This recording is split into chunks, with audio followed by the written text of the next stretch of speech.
when you're talking to shippers, to customers of FedEx and UPS, and you're talking about diversification, what stands in their way?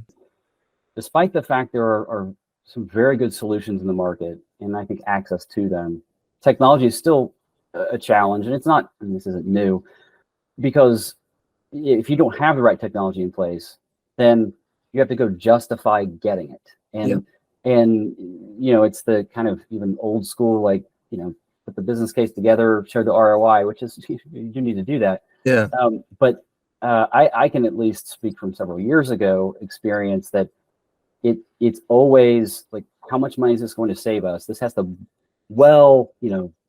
exceed the payback has to be super short.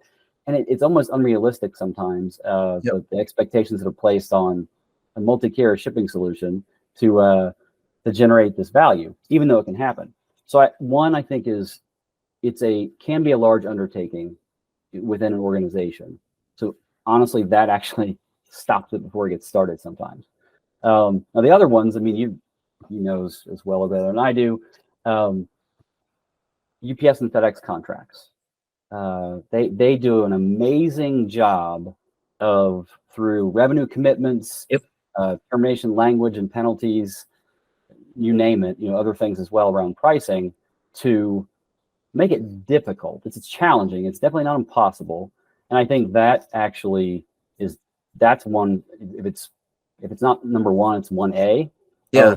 One of the biggest reasons. Sometimes it's legitimate. Sometimes it's more perception, I think, than reality.